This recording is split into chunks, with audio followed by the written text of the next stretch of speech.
ಇನ್ನು ಸಚಿವ ಜಮೀರ್ ಅಹಮದ್ ಖಾನ್ ಅವರು ಕೂಡ ಇದೇ ವಿಚಾರಕ್ಕೆ ಸಂಬಂಧಪಟ್ಟಂತೆ ಪ್ರತಿಕ್ರಿಯೆಯನ್ನ ಕೊಟ್ಟಿದ್ದಾರೆ. ಮತ್ತೊಂದು ಕಡೆ ಡಾಕ್ಯುಮೆಂಟ್ಗಳನ್ನ ಪರಿಶೀಲನೆ ಮಾಡಬೇಕಾಗತ್ತೆ, ಡಾಕ್ಯುಮೆಂಟ್ಗಳನ್ನ ಚೆಕ್ ಮಾಡಬೇಕಾಗತ್ತೆ. ಅದಾದ ನಂತರ ಎಲ್ಲವೂ ಕೂಡ ಗೊತ್ತಾಗೋದು ಅನ್ನೋದು ಸ್ಪಷ್ಟವಾಗಿ ಗೊತ್ತಾಗುತ್ತೆ. ಕೋಗಿಲು ಕದನ ವಿಚಾರವಾಗಿ ಕೂಡ ಪ್ರತಿಕ್ರಿಯೆ ಕೊಟ್ಟಿದ್ದಾರೆ. 26 ಮಂದಿಗೆ ಮಾತ್ರ ಮನೆ ಭಾಗ್ಯ ಸಿಗುತ್ತೆ. ದಾಖಲೆ ಪರಿಶೀಲನೆ ಮಾಡಿ 26 ಜನರಿಗೆ ಮನೆ ಸಿಗುತ್ತೆ. ಬೆಂಗಳೂರಿನಲ್ಲಿ ಸಚಿವ ಜಮೀರ್ ಅಹಮದ್ ಖಾನ್ ಅವರು ಕೊಟ್ಟಿರುವಂತಹ ಹೇಳಿಕೆ. ನಿನ್ನೆ ಕೃಷ್ಣ ಬೈರೇಗೌಡರು ಫೋನ್ ಮಾಡಿದ್ರು, ಈ ತರ ಡಾಕ್ಯುಮೆಂಟ್ ವೆರಿಫಿಕೇಶನ್ 26 ಜನಗೆ ಆಗಿದೆ ಅಂತ. ಇನ್ನು 26 ಜನಕ್ಕೆ ಇವತ್ತೇನೋ ಮನೆ ಕೊಡಬಹುದು. 26 ಜನಕ್ಕೆ ಏನಕ್ಕಂದ್ರೆ ಡಾಕ್ಯುಮೆಂಟ್ ವೆರಿಫಿಕೇಶನ್ ಆಗಿ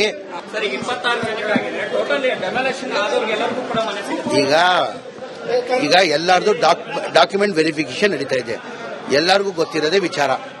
ಟೋಟಲ್ 261 ಮನೆಯಲ್ಲಿ 161 ಮನೆಗಳು ಡೆಮಾಲಿಷ್ ಆಗಿದೆ. ಅಪ್ಲಿಕೇಶನ್ಗಳು ಜಾಸ್ತಿ ಬಂದಿದೆ. ಅಪ್ಲಿಕೇಶನ್ ಹಾಕೋರಿಗೆಲ್ಲ ಮನೆ ಕೊಡಕ್ ಆಗಲ್ಲ. ಯಾರು ಡೆಮಾಲಿಷ್ ಮಾಡಿದ್ದಾರೆ ಅವ್ರಿಗೆ ಕನ್ಸಿಡರ್ ಮಾಡಬೇಕಂತ ತೀರ್ಮಾನ ಮಾಡಿದ್ದಾರೆ ಮನೆ ಮುಖ್ಯಮಂತ್ರಿಗಳು. ಕಂಡೀಷನ್ಲಿ ಅಂದ್ರೆ ಅವ್ರು ಡಾಕ್ಯುಮೆಂಟ್ ವೆರಿಫಿಕೇಶನ್ ಮಾಡ್ತಾರೆ. ಅವ್ರು ಲೋಕಲ್ ಆಗಿರ್ಬೇಕು, ನಮ್ಮ ಕರ್ನಾಟಕದವ್ರು ಇರಬೇಕು. ಆಚೆ ಅವ್ರಿದ್ರೆ ಯಾವ ಕಾರಣಕ್ಕೆ ಕೊಡಲ್ಲ. ಆಚೆ ಅವ್ರಿಗೆ ಯಾವ ಕಾರಣಕ್ಕೆ ಕೊಡಲ್ಲ. ನಾವು ಲೋಕಲ್ ಆಗಿರೋಗು ಕರ್ನಾಟಕದವ್ರು ಇರಬೇಕು. ಈಗ 1 lakh ಹೌಸಿಂಗ್ ಸ್ಕೀಮ್ಗೆ ನಾವು ಮನೆ ಕೊಡಬೇಕಾದ್ರೆ ಅವ್ರು 5 ವರ್ಷ ಇಲ್ಲಿ ವಾಸ ಮಾಡಿರ್ಬೇಕು, ಬೆಂಗಳೂರು ಸಿಟಿಯವರು. ಅಂತವ್ರನ್ನೇ ನಾವು ಕೊಡಕ್ಕಾಗೋದು. 5 ವರ್ಷ ಅವ್ರು ಯಾರು ವಾಸ ಆಗಿರ್ತಾರೆ ಅದಕ್ಕೆ ತಡ ಆಗ್ತಾ ಇರೋದು. ಆ ಕಾರಣಕ್ಕೆ ತಡ ಆಗ್ತಾ ಇರೋದು. ನಿನ್ನೆ ಕೃಷ್ಣ ಬೈರೇಗೌಡರು ಫೋನ್ ಮಾಡಿದ್ರು, ಈ ತರ ಡಾಕ್ಯುಮೆಂಟ್ ವೆರಿಫಿಕೇಶನ್ 26 ಜನಗೆ ಆಗಿದೆ ಅಂತ. ಇನ್ನು 26 ಜನಕ್ಕೆ ಇವತ್ತೇನೋ ಮನೆ ಕೊಡಬಹುದು. 26 ಜನಕ್ಕೆ ಏನಕ್ಕಂದ್ರೆ ಡಾಕ್ಯುಮೆಂಟ್ ವೆರಿಫಿಕೇಶನ್ ಆಗಿ ನೋಡಿ 262 ಅರ್ಜಿಗಳು ಬಂದಿತ್ತು. ಆ ಅರ್ಜಿಯಲ್ಲಿ ಟಿಪ್ಪು ನಗರದಿಂದ, ಡಿಜೆ ಹಳ್ಳಿಯಿಂದ, ಉತ್ತರ ಪ್ರದೇಶದಿಂದ ಬಂದಂತವರು, ಆಂಧ್ರ ಪ್ರದೇಶದಿಂದ ಬಂದಂತವರು ಎಲ್ಲರೂ ಕೂಡ ಅರ್ಜಿಯನ್ನ ಸಲ್ಲಿಸಿದ್ರು. ಎಲ್ಲಾ ಅರ್ಜಿಗಳನ್ನ ಪರಿಶೀಲನೆ ಮಾಡಿದಾಗ ಕೊನೆಯದಾಗಿ 26 ಜನರಿಗೆ ಮಾತ್ರ ಮನೆ ಭಾಗ್ಯ ಸಿಗ್ತಾ ಇರೋದು. ಈಗ ಕೋಗಿಲು ಬಡಾವಣೆಯಲ್ಲಿ ಒತ್ತುವರಿ ತೆರವು ಆದ ಬಳಿಕ 26 ಜನರಿಗೆ ಮನೆ ಭಾಗ್ಯ ಸಿಗ್ತಾ ಇದೆ.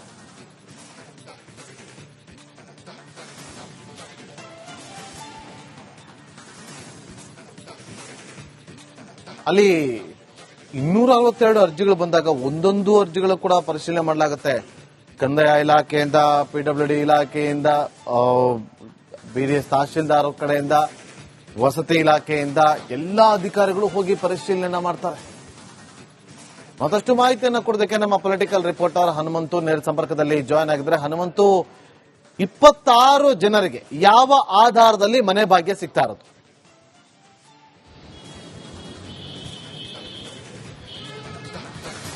ನಾಗೇಂದ್ರ ಬಾಬು, ಕೋಗಿಲು ಬಡಾವಣೆಯ ಮನೆ ತೆರವು ಪ್ರಕರಣದಲ್ಲಿ ಈಗಾಗಲೇ ಅನೇಕ ಸುತ್ತಿನ ಮಾತುಕತೆ, ದಾಖಲೆಗಳ ಪರಿಶೀಲನೆ ಎಲ್ಲವೂ ಕೂಡ ನಡೆದಿದೆ.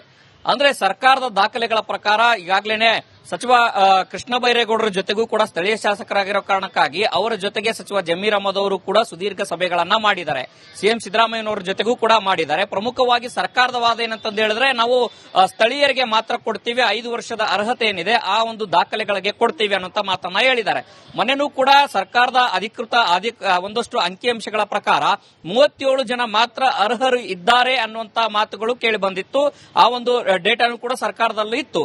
ಆದ್ರೆ ಇದೀಗ ಅದನ್ನು ಕೂಡ ಸ್ಫುಟನೆ ಮಾಡಿ ಈಗ 26 ಜನಕ್ಕೆ ಮಾತ್ರ ಕೊಡಲಿಕ್ಕೆ ಅರ್ಹತೆ ಇರುವಂತದ್ದು. ಪ್ರಮುಖವಾಗಿ ಅಲ್ಲಿ ಸ್ಥಳೀಯವಾಗಿ ವಾಸಿಸಿರುವಂತದ್ದು, ರೇಷನ್ ಕಾರ್ಡು, ಆಧಾರ್ ಕಾರ್ಡು ಮತ್ತೆ ಅಲ್ಲಿರಲಿಕ್ಕೆ ಇದ್ದಂತಹ ಪೂರಕವಾದಂತಹ ದಾಖಲೆಗಳನ್ನ ಪರಿಶೀಲನೆ ಮಾಡಿರುವಂತದ್ದು. ಯಾಕೆಂತ ಹೇಳಿದ್ರೆ ಒಂದೊಮ್ಮೆ ಇದು ರಾಜಕೀಯ ಸ್ವರೂಪ ಪಡೆದಂತ ಕಾರಣಕ್ಕಾಗಿ ಏನಾದ್ರೂ ದಾಖಲಾತಿ ಪರಿಶೀಲನೆಯಲ್ಲಿ ಏನಾದ್ರೂ ಎಡವಟ್ಟಾಯ್ತು ಅಂತ ಹೇಳಿದ್ರೆ ಅದು ಮತ್ತೊಂದು ರೀತಿಯಲ್ಲಿ ಸರ್ಕಾರಕ್ಕೆ ಮುಜುಗರ ಆಗುತ್ತೆ. ಯಾಕೆಂತ ಹೇಳಿದ್ರೆ ಈಗಾಗಲೇ ಈ ಪ್ರಕರಣದಲ್ಲಿ ಕೇರಳ ಭಾಗಿಯಾಗಿದ್ದ ಕೇರಳ ಒಂದು ಸರ್ಕಾರ, ಸರ್ಕಾರದ ಮುಖ್ಯಮಂತ್ರಿ ಈ ವಿಚಾರದಲ್ಲಿ ತಲೆದೂರಿಸಿದ್ದ ಕಾರಣಕ್ಕಾಗಿನೇ ರಾಷ್ಟ್ರ ಮಟ್ಟದಲ್ಲೂ ಕೂಡ ಒಂದಷ್ಟು ಮುಜುಗರಕ್ಕೆ ಕಾಂಗ್ರೆಸ್ ಪಕ್ಷ ಒಳಗಾಗಿತ್ತು. ಇದೀಗ ಆ ಕಾರಣಕ್ಕಾಗಿನೇ ಸಿಎಂ ಸಿದ್ದರಾಮಯ್ಯನವರು ಕೂಡ ಜಮೀರ್ ಅಹಮದ್ ಅವರಿಗೆ ಬಹಳ ಸ್ಪಷ್ಟವಾಗಿ ಸೂಚನೆಯನ್ನು ಕೊಟ್ಟಿರುವಂತದ್ದು.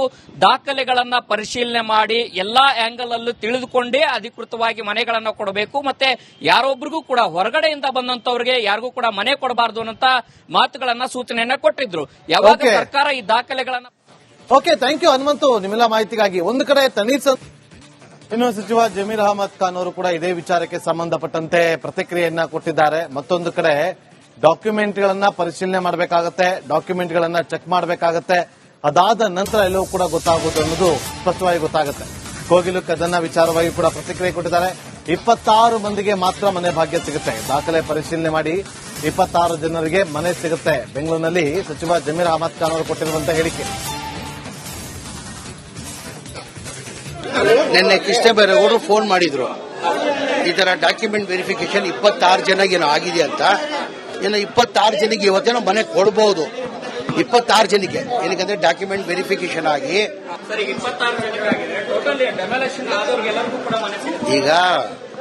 ಈಗ ಎಲ್ಲಾರ್ದು ಡಾಕ್ಯುಮೆಂಟ್ ವೆರಿಫಿಕೇಶನ್ ನಡೀತಾ ಇದೆ. ಎಲ್ಲರಿಗೂ ಗೊತ್ತಿರೋದೇ ವಿಚಾರ.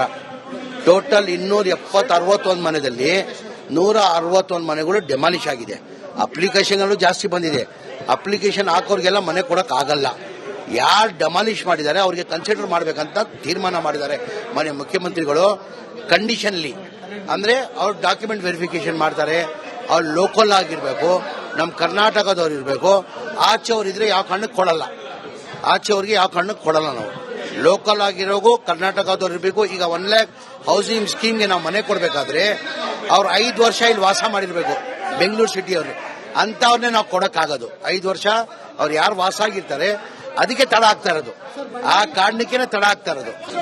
ನಿನ್ನೆ ಕೃಷ್ಣ ಬೈರೇಗೌಡರು ಫೋನ್ ಮಾಡಿದ್ರು, ಈ ತರ ಡಾಕ್ಯುಮೆಂಟ್ ವೆರಿಫಿಕೇಶನ್ 26 ಜನಕ್ಕೆ ಏನೋ ಆಗಿದೆ ಅಂತ. ಇನ್ನು 26 ಜನಕ್ಕೆ ಇವತ್ತೇನೋ ಮನೆ ಕೊಡಬಹುದು. 26 ಜನಕ್ಕೆ ಏನಕ್ಕಂದ್ರೆ ಡಾಕ್ಯುಮೆಂಟ್ ವೆರಿಫಿಕೇಶನ್ ಆಗಿ ನೋಡಿ 262 ಅರ್ಜಿಗಳು ಬಂದಿತ್ತು. ಆ ಅರ್ಜಿಯಲ್ಲಿ ಟಿಪ್ಪು ನಗರದಿಂದ, ಡಿಜೆ ಹಳ್ಳಿಯಿಂದ, ಉತ್ತರ ಪ್ರದೇಶದಿಂದ ಬಂದಂತವರು, ಆಂಧ್ರ ಪ್ರದೇಶದಿಂದ ಬಂದಂತವರು ಎಲ್ಲರೂ ಕೂಡ ಅರ್ಜಿಯನ್ನ ಸಲ್ಲಿಸಿದ್ರು. ಎಲ್ಲಾ ಅರ್ಜಿಗಳನ್ನ ಪರಿಶೀಲನೆ ಮಾಡಿದಾಗ ಕೊನೆಯದಾಗಿ 26 ಜನರಿಗೆ ಮಾತ್ರ ಮನೆ ಭಾಗ್ಯ ಸಿಗ್ತಾ ಇರೋದು. ಈಗ ಕೋಗಿಲು ಬಡಾವಣೆಯಲ್ಲಿ ಒತ್ತುವರಿ ತೆರವು ಆದ ಬಳಿಕ 26 ಜನರಿಗೆ ಮನೆ ಭಾಗ್ಯ ಸಿಗ್ತಾ ಇದೆ.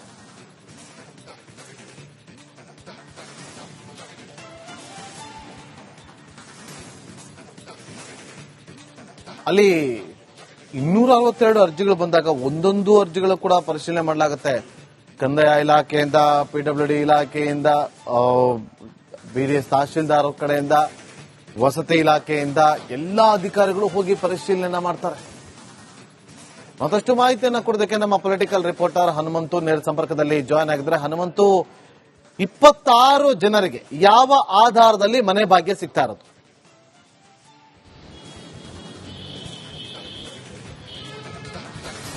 ನಾಗೇಂದ್ರ ಬಾಬು, ಕೋಗಿಲು ಬಡಾವಣೆಯ ಮನೆ ತೆರವು ಪ್ರಕರಣದಲ್ಲಿ ಈಗಾಗಲೇ ಅನೇಕ ಸುತ್ತಿನ ಮಾತುಕತೆ, ದಾಖಲೆಗಳ ಪರಿಶೀಲನೆ ಎಲ್ಲವೂ ಕೂಡ ನಡೆದಿದೆ. ಅಂದ್ರೆ ಸರ್ಕಾರದ ದಾಖಲೆಗಳ ಪ್ರಕಾರ ಈಗಾಗಲೇ ಸಚಿವ ಕೃಷ್ಣ ಬೈರೇಗೌಡರ ಜೊತೆಗೂ ಕೂಡ ಸ್ಥಳೀಯ ಶಾಸಕರಾಗಿರೋ ಕಾರಣಕ್ಕಾಗಿ ಅವರ ಜೊತೆಗೆ ಸಚಿವ ಜಮೀರ್ ಅಹಮದ್ ಅವರು ಕೂಡ ಸುದೀರ್ಘ ಸಭೆಗಳನ್ನ ಮಾಡಿದ್ದಾರೆ. ಸಿಎಂ ಸಿದ್ದರಾಮಯ್ಯನವರ ಜೊತೆಗೂ ಕೂಡ ಮಾಡಿದ್ದಾರೆ. ಪ್ರಮುಖವಾಗಿ ಸರ್ಕಾರದ ವಾದ ಏನಂತಂದು ಹೇಳಿದ್ರೆ, ನಾವು ಸ್ಥಳೀಯರಿಗೆ ಮಾತ್ರ ಕೊಡ್ತೀವಿ, 5 ವರ್ಷದ ಅರ್ಹತೆ ಏನಿದೆ